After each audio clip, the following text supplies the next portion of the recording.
The echo of laughter can be a cruel sound, especially when it's not meant to include you. On a cold Friday afternoon in Detroit, the Riverside Ballet studio echoed with polished shoes and rehearsed perfection. But in the far corner, near a dusty janitor's closet, stood Naomi Fields, 13, barefoot, curly hair pulled into a tight bun by her mother that morning before her cleaning shift. Her clothes didn't belong there. Neither some believed did she. "Come on, Naomi. Show us what you got," a voice called out, dripping with the kind of sweet mockery that hides sharp teeth. Abigail, daughter of a prominent attorney, smiled like this was a game. Her friends giggled, circling Naomi like she was some kind of halftime act. Naomi didn't answer. She didn't have to, because on that polished floor between the lines of privilege and exclusion, something began to shift. It wasn't loud. It wasn't dramatic. Just a quiet straightening of the spine, a deep breath, a barefoot girl choosing to step into the very center of where she was never meant to be. In the background, her mother Bernice paused, rag in hand, sweat clinging to her temple. She knew that breath. She'd seen it during those silent nights when the studio emptied out, when the only music was an old cassette tape and the rhythm of two hearts moving in the dark. Naomi didn't speak. She didn't flinch. She just raised her arms. And in that moment, before even the first turn, every whisper in the room held its breath. Because sometimes greatness enters not with noise, but with stillness. And sometimes the most powerful performances begin when everyone expects you to fail. Naomi Fields grew up in a world not built with her in mind. Her mornings began at 4:45 a.m., long before the city had shaken off its shadows. The apartment she and her mother shared was small, just over 400 square feet, tucked above a laundromat that never closed and never went quiet. The windows didn't seal well, so the cold crept in each winter like an uninvited guest, and the walls, well, they remembered everything. Every fight, every prayer, every hum of an old gospel tune, her mother whispered, while scrubbing her hands raw in the kitchen sink. Her mother, Bernice Fields, had come north from Mississippi with dreams that never quite fit into her suitcase. Once back home, she had a voice people stopped to hear. In the choir loft of a crumbling Baptist church, her alto rose like smoke, warm, aching, sacred. But voices don't pay bills. And so she found work in the only place that would offer it, a janitorial company that cleaned offices and studios after hours, including the prestigious Riverside School of Classical Dance in downtown Detroit. Bernice never spoke bitterly about cleaning. "Dirt don't shame me," she would say with a smile. "It's not the floor that defines you, baby, it's how you walk across it." She said it to Naomi often, usually while tying her daughter's shoes or smoothing her frizzy hair with water and prayer. But Naomi didn't always believe her. Not when she stood beside the lockers of girls who wore pink satin and smelled like lavender and lip gloss. Not when their mothers pulled up in clean Subarus and Mercedes SUVs. And especially not when those same mothers avoided eye contact with Bernice as she emptied the trash bins outside the dance studio's lounge. Naomi had never been enrolled in a single class. They couldn't afford it. Tuition was over $200 a week, not counting the shoes, the leotards, the transportation. But the owner let Bernice bring Naomi after school, so long as the girl stayed quiet and out of the way. And she did. Always in that same corner behind the mirrored column where no one thought to look. But Naomi was looking. She watched everything. She memorized movement the way others memorize prayer. She studied the way Ms. Chandler corrected a stance, the angle of a plie, the timing of a pirouette. She noticed the dancers breathing before a leap, the way their fingertips caught light like tiny flashbulbs.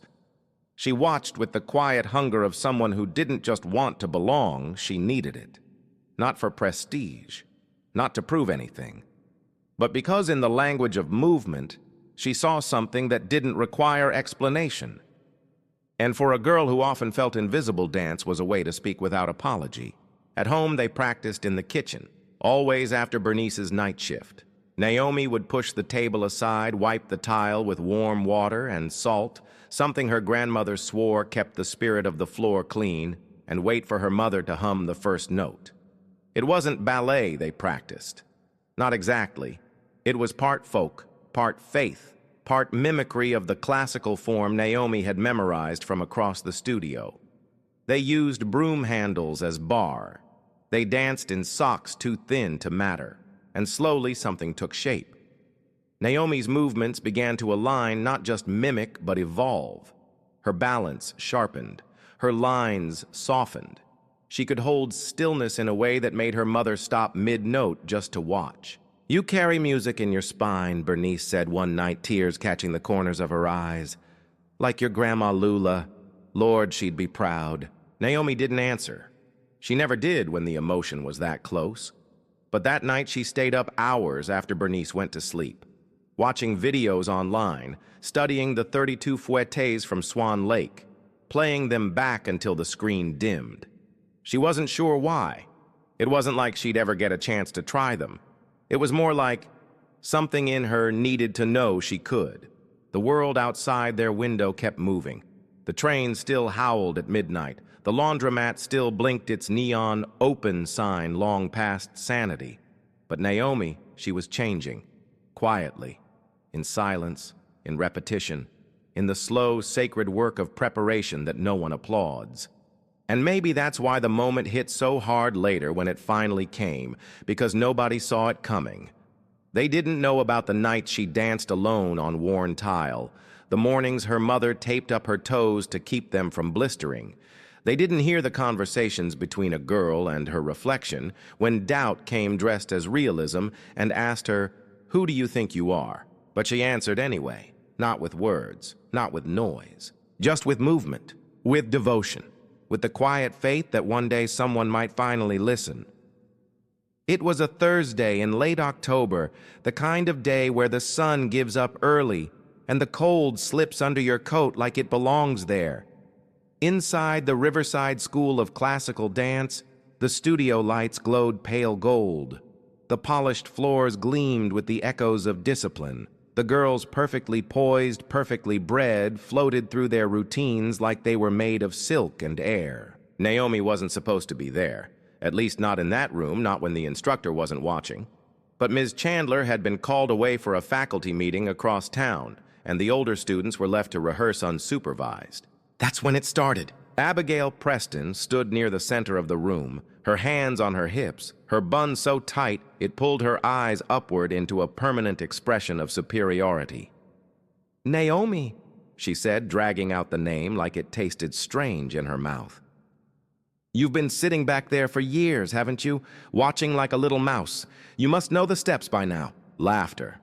It came in soft waves, first from Abigail's circle of friends, then rippling outward like a pebble tossed in shallow water.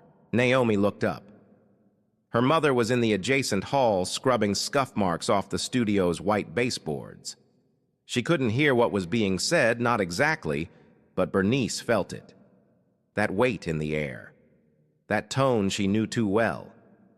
She wiped her hands on her apron but didn't move. She waited. Back inside, Abigail tilted her head. "Come on, it's just for fun. Let's see what you've got, Naomi." Her voice was sweet. Too sweet, like honey with a knife in it. Naomi stood slowly. Her limbs were unsure, but her gaze wasn't. She didn't say a word. She walked barefoot toward the center of the room. The chatter faded.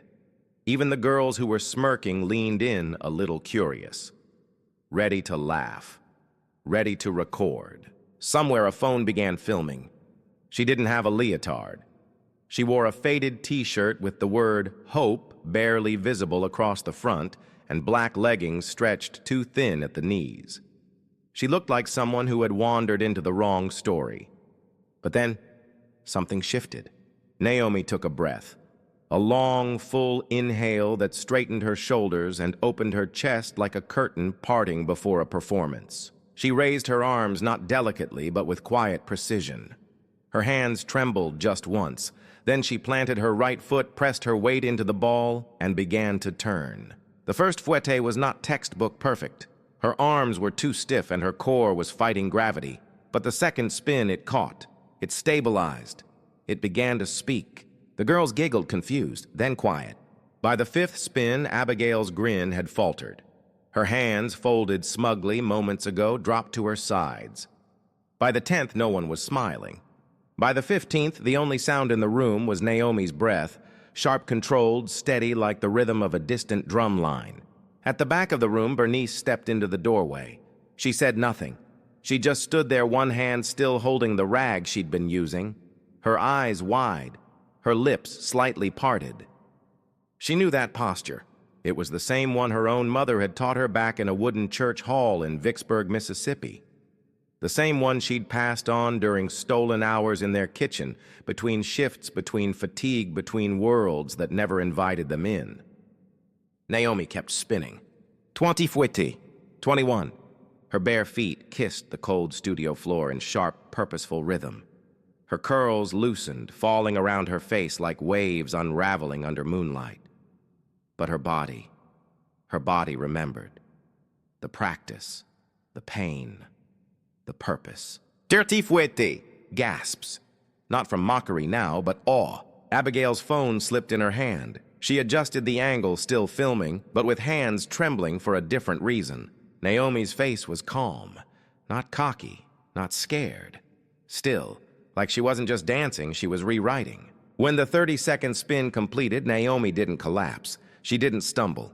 She lowered her arms, took 2 small steps back, and looked up. No one moved. No one clapped. And somehow that silence was louder than any standing ovation. Abigail blinked. How did you learn that? Naomi's voice was soft but steady. Watching, practicing, listening. That's not possible, another girl whispered. Not without lessons. Not without training. Naomi looked at her feet, dirty, cold, aching, then at the reflection in the mirror, and then at her mother. Bernice nodded, just once. The weight of 100 invisible hours settled over the room. This wasn't a moment of defiance. It wasn't a rebellion. It was a revelation. That talent can grow in shadows. That dignity can survive humiliation. And sometimes the greatest power walks in barefoot, speaks no words, and leaves the world breathless. The air inside the studio grew unnaturally still. As Naomi stood in the center of the floor, barefoot, breath-slow arms still poised from her final spin, it was as if time hesitated. No applause, no laughter, no sound at all. Just the hum of the overhead lights and the faint creak of the wooden floor beneath her. The girls surrounding her, those same ones who'd giggled minutes earlier, now looked like statues frozen in disbelief. Phones that once aimed to capture humiliation now held footage of something else entirely, defiance, grace, and a kind of silent power they didn't have a name for. Naomi's chest rose and fell gently, the only movement in a room full of still bodies. Her mother, Bernice, stood at the threshold of the doorway, one hand pressed to her chest. She had seen her daughter dance before in kitchens, in hallways, in the small hours of the morning when the rest of the city slept. But this was different, because now the world was watching. Naomi stepped forward again, her toes brushing the cool floor with care. She wasn't done. She didn't look at the others, didn't seek permission or approval. Her eyes closed and her body shifted back into 5th position. A quiet preparation not for the audience, but for herself. Then she danced. Not a routine, not a performance rehearsed for trophies or judges. It was something else entirely. A kind of release, a conversation between her body and something bigger than the room. Each movement was measured yet alive. Her arms reached as if tracing forgotten stories in the air. Her turns weren't perfect, but they were powerful. Her leaps didn't seek to impress, they sought to mean something. The girls watched in silence. Abigail had lowered her phone.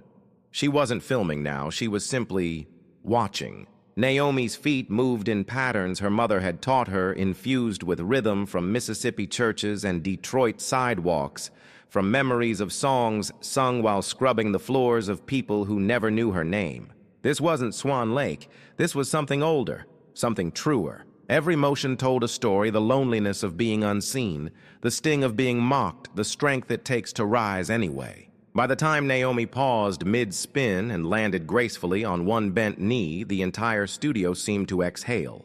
Soft, reverent, Miss Chandler had returned from her meeting just moments before. She stood at the back, her coat still on briefcase, hanging forgotten by her side. She had taught dance for 27 years. She knew the difference between effort and instinct, between talent and calling. "What is this child doing?" she whispered to herself. She didn't mean it in disbelief. She meant it in awe. Naomi rose again. One final turn, not rushed, not showy, then a long, deliberate stillness. And then it was over. No bow, no curtsy, just silence. Until, clap, one clap. It came from Madison, a younger girl who had stayed mostly quiet until now. Her hands trembled and there were tears in her eyes she didn't understand. Then another clap, and another. Soon the studio echoed not with laughter or mockery, but with something that sounded a lot like redemption. Naomi looked down.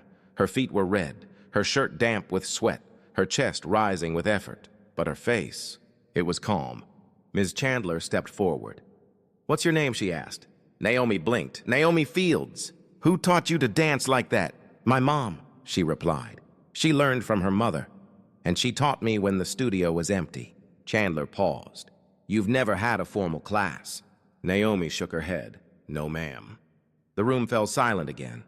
But this time it wasn't uncomfortable. It was full of meaning, because every single person in that studio now knew they had just witnessed something rare. Not just a performance, a revelation. Naomi didn't move to leave. She stood still, unsure of what to do with the moment. But her mother, her strong, tired, beautiful mother, stepped into the room at last. Bernice walked across the studio not like a janitor, not like a guest, but like someone who had always belonged. She reached her daughter, placed a gentle hand on Naomi's back, and whispered, "You danced with your soul, baby. That's all I ever wanted." Ms. Chandler turned to the other girls. "This is what we're missing. Not just skill, not just technique, but truth." She looked back at Naomi. "You changed something today. In here. Whether you meant to or not." Naomi didn't reply. She didn't have to. The silence said everything. In the days that followed, something changed at Riverside. Not in a loud or dramatic way. There were no announcements, no school-wide declarations. Just a quiet shift in the atmosphere. A soft unlearning. A subtle unraveling of the old rules. Naomi's name, once ignored or mispronounced, now traveled in whispers. Not the cruel kind she had grown used to, but the kind stitched with awe and uncertainty. "Did you see what she did? No lessons. Are you serious?" My mom couldn't stop talking about her. But more than the words, it was the looks that changed. The sideways glances became direct eye contact. The avoidance became acknowledgement, and sometimes even respect. Abigail Preston hadn't spoken to Naomi since that day. Not a word. But each time they passed in the hall outside Studio A, her eyes lingered just a second longer. The smugness had drained from her posture. She wasn't quite sure who she was anymore in the presence of the girl she had once called a joke, because Abigail had grown up certain of her place, certain that talent was something earned through money time and pedigree. But now, she wasn't so sure. What Naomi had done had made her question everything: her instructors, her trophies, even her reflection in the mirror. It was a quiet kind of reckoning. Meanwhile, Ms. Chandler had begun making inquiries. She contacted her peers in New York, sent an anonymous video clip to a former colleague who now taught at Juilliard. The response came swiftly. "Who is she?" followed by, "We need to talk." But before any of that could unfold, Ms. Chandler did something more personal. She called Naomi and her mother into her office. It wasn't a large room, just a desk, a bookshelf, a calendar flipped to November. But it felt momentous. Naomi sat with her hands in her lap, unsure of what to expect. Bernice sat beside her, shoulders square, but eyes cautious, protective. Ms. Chandler folded her hands on the desk. "What you did last week," she began, "was extraordinary." Naomi didn't answer. Chandler continued. "I've taught dance for over 2 decades. I've coached state champions, choreographed for professionals. But I've never seen that kind of raw emotional clarity in a dancer your age. And without formal training?" She paused, almost in disbelief. "I'd like to offer you a full scholarship here.